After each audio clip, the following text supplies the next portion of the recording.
Good morning, everyone. It finally showed up. Here it is, the RG Cubexx. I got this in last night, and I kind of tinkered with it all night long. Um, I was wanting to put like Newly on it. That way I can run Portmaster, but there's still not a real build for the RG Cube with Newly. There's an alpha build, but you got to pay for it, and I'm just going to wait for them to finish that up, and then it'll be free, and then I'll put it on here. A lot of the other things like MooOS and all that, they don't quite support the RG Cube. So I'm just going to run with the stock operating system and kind of give you guys a walkthrough on this device. Now, mind you, I've only had it for about a night. Oh, let me fix some stuff here. All right, I've only had it for about a night. But I've had other I've had other XX devices, so this is not new to me. So when you first get your RG Cube XX out of the box and get it turned on, I bought mine without a game card. I put my own in it.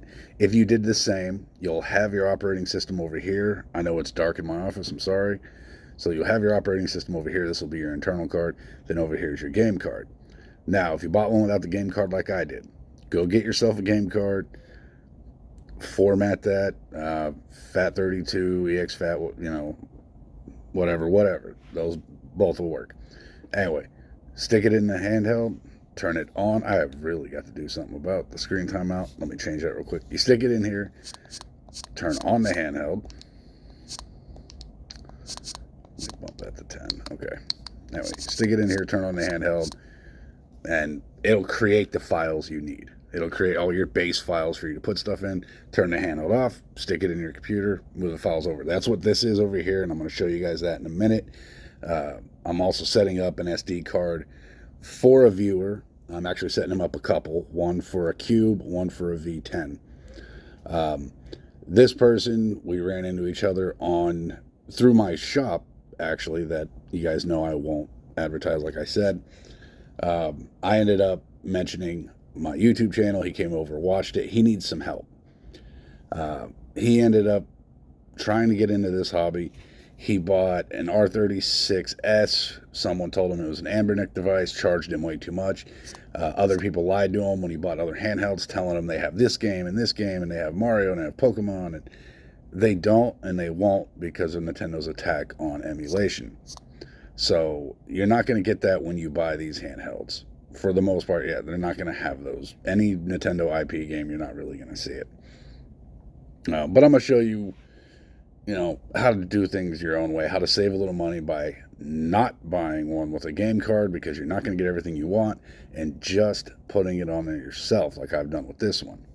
So my SD card for this is already set up, but let's act like you just turned it on. Say you have a games card for it already. Now you're greeted with this interface. First thing I like to do is, if you hear this, that bugs the hell out of me. So we're going to go to settings, and we are going to find button sound. Button sound. Let's see if I can get this to focus a little better. Button sound off. There we go. Let me adjust backlight so you guys can see the screen a little better. That's a little better right there. Okay. So button sound is off. I still can't get the focus on the handheld. Great. Anyway, so now that that's off, you don't hear that moving around. You can go ahead and set up your network settings and all that if that's what you'd like to do. I'm going to skip all that, mainly because later I'm going to put Newly on it and redo this whole thing anyway. You could go in, you could change your icon style, but I'm not going to do that, mainly because I want to show off how to do things when you get it right when you open the box. You can also change your background, which they have a couple options here. And as we get something custom on it like Newly, we'll be able to have a lot more than just this. So that's enough of settings. All right, when you have your handheld, you'll see game rooms like this. You'll see RA game. Use RA game. Don't use, this is unoptimized, this is optimized. So go into RA game. Now mine, of course, it's going to automatically read all the ROMs I have on it and display each device for me. So let's go down here, and you can hit left and right to cycle through alphabetically, turn page by page. So I'm trying to get it. I keep moving it off. I'm really bad about that, guys. I'm sorry. So there we go. So now you're scrolling through them. Let me just pull something up. There we go. R-type. Of course, I also changed my LED settings. And I'll show you guys that in a minute. I'll go back to settings. I forgot this one. I kind of like this follow mode. So as you can see, it automatically will load up these bezels right here. So you'll get Nintendo on the top, Game Boy Advance on the bottom. It just fills that blank space because this is a 1:1 aspect ratio screen. This is 720 by 720. I like handhelds like this for a lot of older systems all the way up to PS1. So, and over here you got start, select. I know you can't see it for shit. You got, there you go, menu button here. Start, select here. You got your analogs, they are clicky. Your face buttons on the top. You got your triggers. Power button, volume button, reset button. Charge, HDMI out. And let's see if you can see the bottom. There we go. Internal card, game card, 3.5 jack. So you get that. I'm not going to sit here and play R-type. But when you're in a game, and I'm going to go through a lot of this like you're brand new. This is for new people. You can hit the menu button, and there's your RetroArch settings. So if you want to save a game, you'll go to Save States. You can pick your save slot, and you'll have plenty of them. 999 of them. I'm really sorry about the video quality here. And then you can hit Save State. It'll save right there. Some handhelds will do incremental saving, so every time you save, it'll move up a save slot. I hate that setting. I keep it off.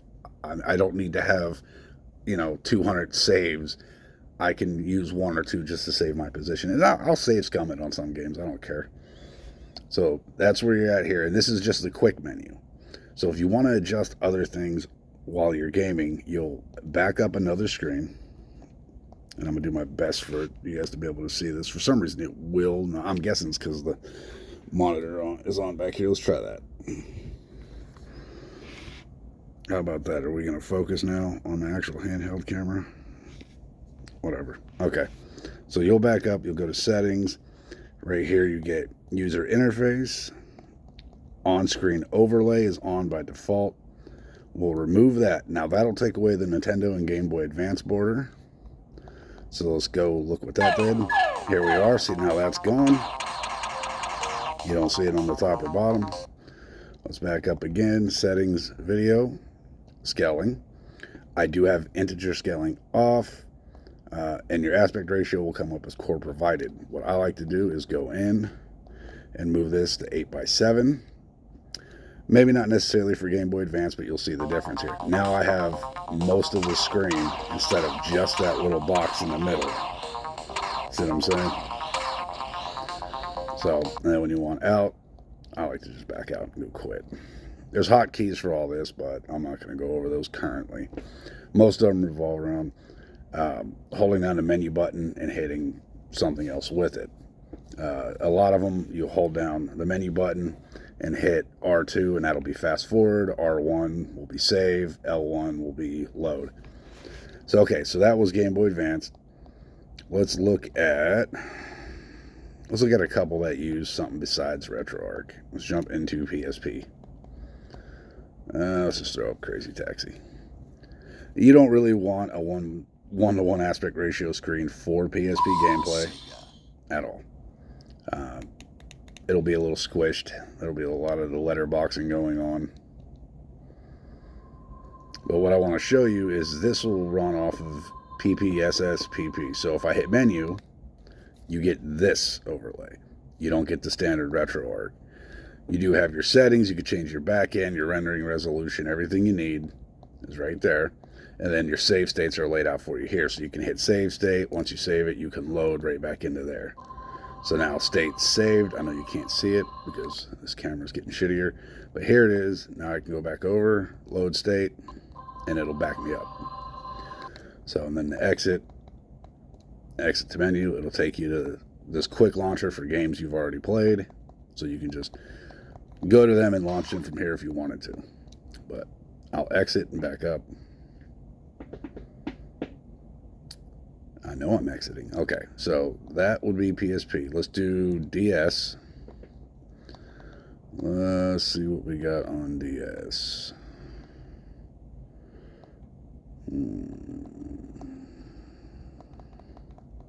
And I am pausing in certain places for that guy that I'm setting up SD cards for. Mainly want him to see what all I have, because that's what I'll be doing with his cards. Alright, 4DS. There we go. Now we're getting both screens up. This is going to use the Drastic emulator. So if you hit the button, you get this little Drastic menu. You can't see it, but your save states are there. It's not as intuitive as you'd like it to be. But you get the on-screen stylus that you can move around with the left stick. And you can act like you tap by pressing in the right stick. So also with your trigger buttons, R2 will change the layout from vertical to horizontal for both screens. So the second screen is right here. And then you can hit L2 to go full screen. And then R2 to swap between the full screens. So that'll take it back to both on one screen. Horizontal, vertical with R2. Hit L2 full screen. That's the secondary screen with nothing on it. R2, see the other screen. Okay. Alright, we're going to exit Drastic now. Alright, so let's discuss. So the Cube has one of those Sega style disc D-pads. I haven't used those too much, except for on a Sega a long time ago. Honestly, I don't mind this. I was worried it would feel cheap and kind of be loose and wobbly. It's not. It's stiff, but not so much so that it's hard to press. It's very easy to get a good press on it.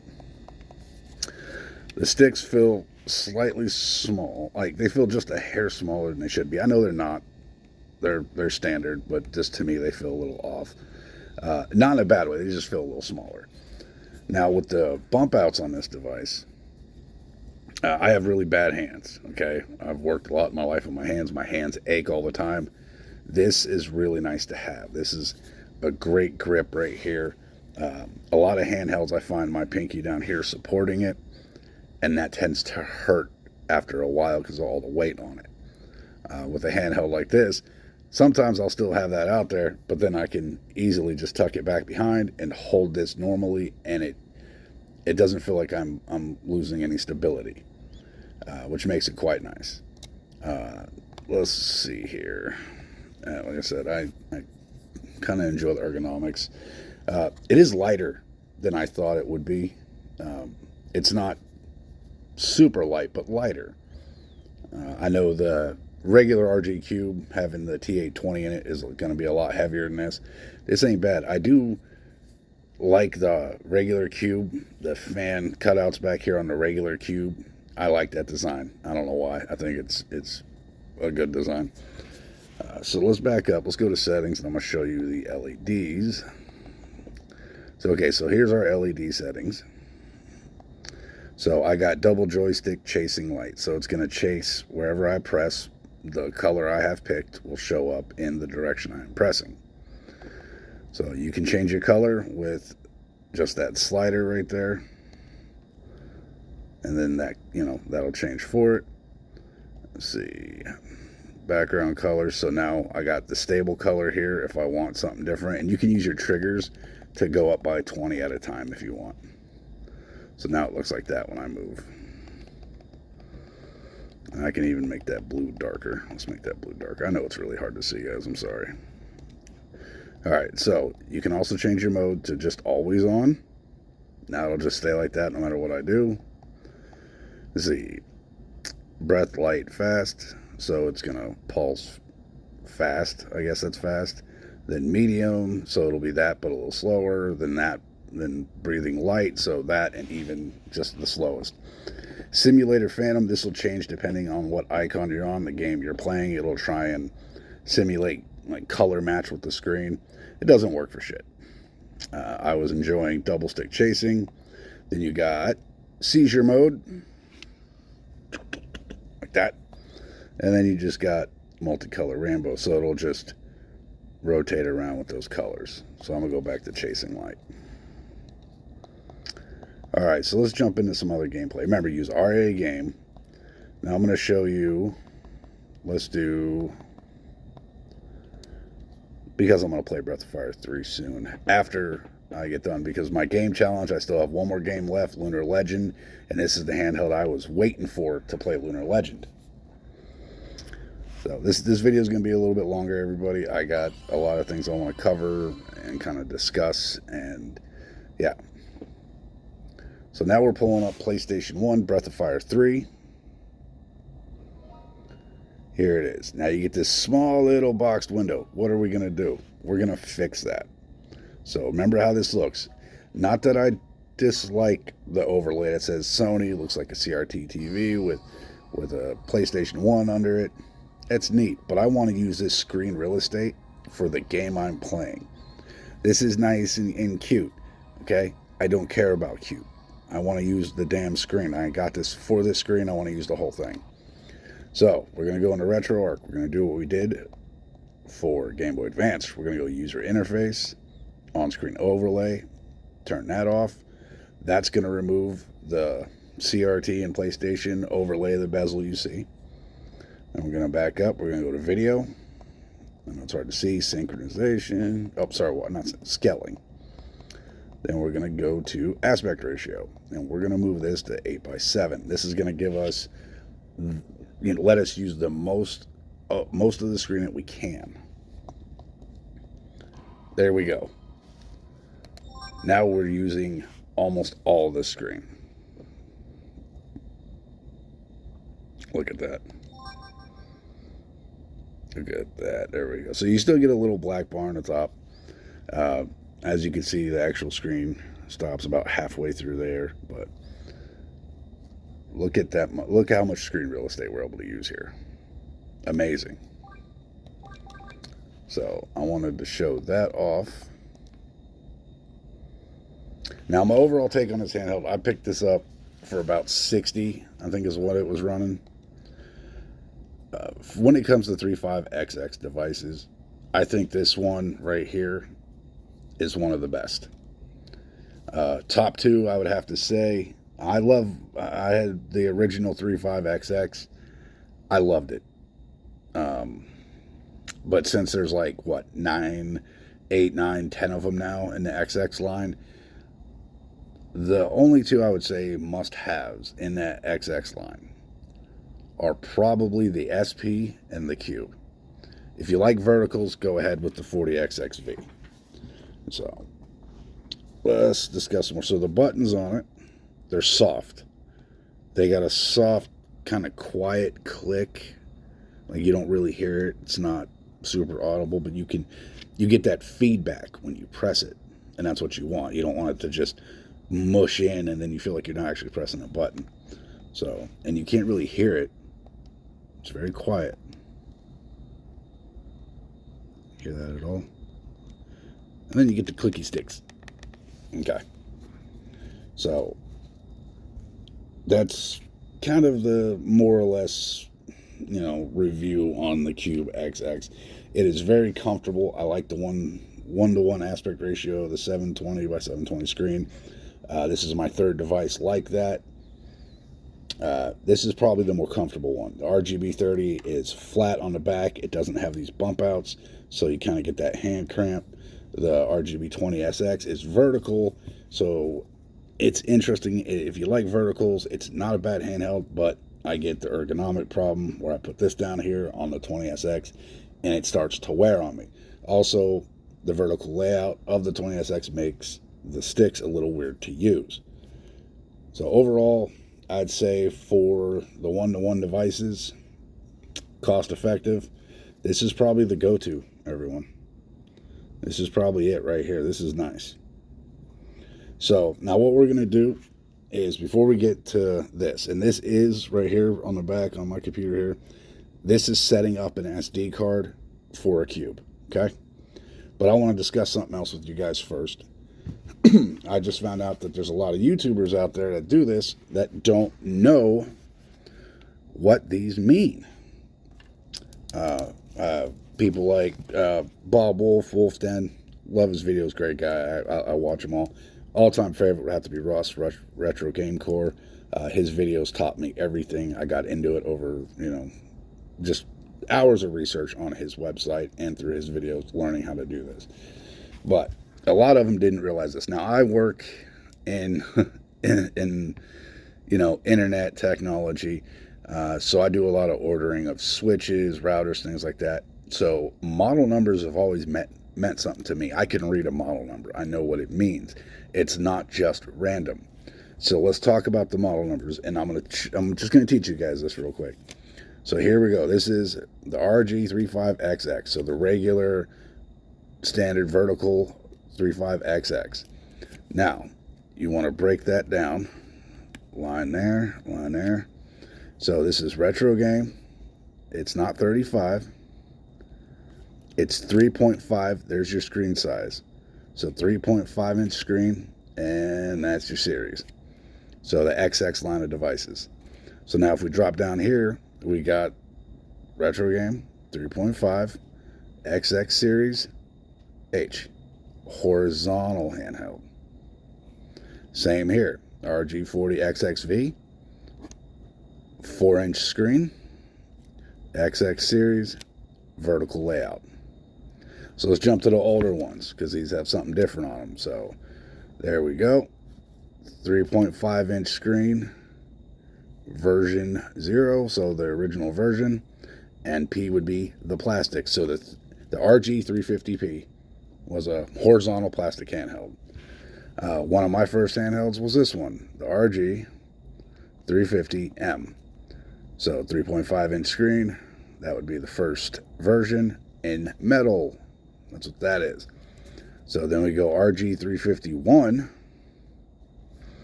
This is, you already know what that is, 3.5 inch screen. Next version up. So it's an upgraded version of these. You get the next version. That's your version number in plastic. Now this one, they've added some more too. This is we're talking RG353 V and VS. So this is still the 350, the line of devices through here, but version number 3, 3.5 inch screen, 3.5 inch screen. Now, when you look at the 353 VS, it gets a little tricky. So you got the regular V. This is your higher end one, not the VS. This is vertical, but you have nothing in this area right here. This one will dual boot Linux and Android. Now, you drop down to this 353 VS, vertical, 3.5 inch screen, single. So that will only boot in, I believe, Linux. I haven't used one in a long time. But this is a single operating system. So when they released this, a lot of people were confused.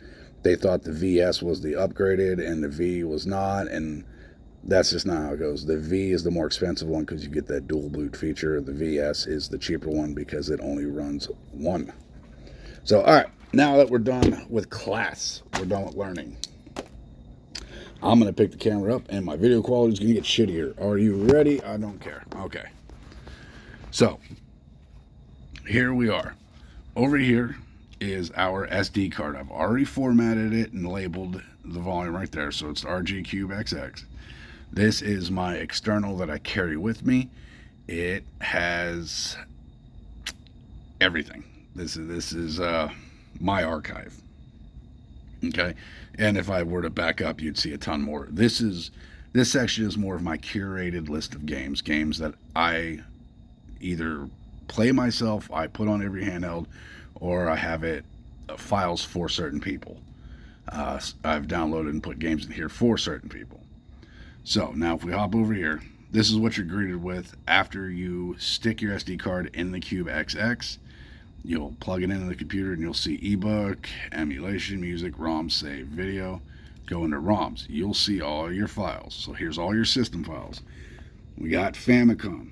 Most of you know this already, but that is Nintendo NES, right?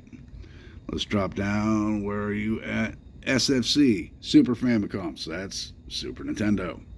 PS is going to be PlayStation. So let's do a quick transfer here. So we'll open up GB for Game Boy. This is empty. Let's go to my external Game Boy. And we are just going to copy all that. And here's how easy it is. Bloop. Let that run. There we go. Now if I plug this SD card into the cube, remove the game card I already have in it, put this one in, all these games will now show up. So let's talk about something else. This SD card right here I am setting up for, let's call him Frank. Frank, if you're watching, this is your SD card. This one in is a 64 gig card. I am loading it up for you, man. I'm going to get you everything you wanted. Kind of ease the pain from how many people have taken advantage of you now. Try and keep you in the retro handheld community and, maybe make this a lifelong hobby for you. So let's talk about PlayStation when it comes to the RG Cube. Each different handheld that you use, there's going to be different file structures. They need certain things. Some of them you can't name your files like PS. They'll have to be like PSX. Some of them require capitalization of the first letter. Some of them require, whatever. Okay. That's for handhelds that don't automatically populate you a file structure. That's more of GKD territory and why they suck ass.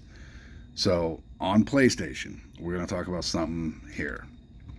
So if we scroll through PlayStation, you see I don't just have my ROMs laid out. Okay? If I just threw these in, I would have a clusterfuck of shit just showing up on my handheld when I went into PlayStation. I'd have 20 of each game because of all the different bin and Q files. I know older handhelds, both the bin and Q would show up. I am not sure on... See, I don't want that. I don't want all these Vigilante 8-track files, the Q, the SRM, which is your saves. I don't need it. I don't want all this showing up. So I have it sitting in a file. Now, when it comes to the Cube, one file, one folder right here is fine. As long as you can open this folder and there's your ROM, you're good. Last night, I grabbed all my PlayStation 1, threw it on my SD card, decided I wanted to check out one of my all-time favorite games, Metal Gear Solid, on the Cube. I was on the Cube, went ahead, started up Metal Gear Solid, and it told me it can't read this file. I have the incorrect file. Why? Because inside the Metal Gear Solid folder, I have 2 more folders for Disc 1 and Disc 2. So in order to fix this problem, I just have to pull these out and just put them right inside the regular folder. I can't do a folder within a folder. It will not read that. So if you're having issues with your Cube or with the 35XX device not reading certain games, go in and check if you have a folder within a folder.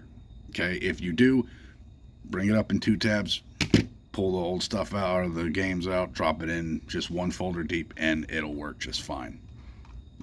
So that's how you move and transfer games. I know some of you are like, this is stuff you already know. Hopefully you learned something through this.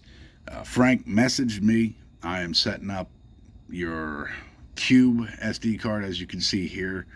I'm gonna load it up for you, buddy. This is for you right here. I'm not gonna read out what I'm loading up, but this is Game Boy Advanced.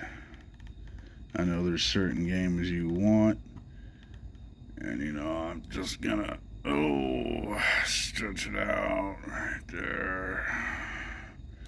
Okay, so I'll get that ready for you. There's also one of those that are not on this list that I got to add later for you. I have it on a different drive, which would be Unbound. I'm going to put that there for you too, buddy.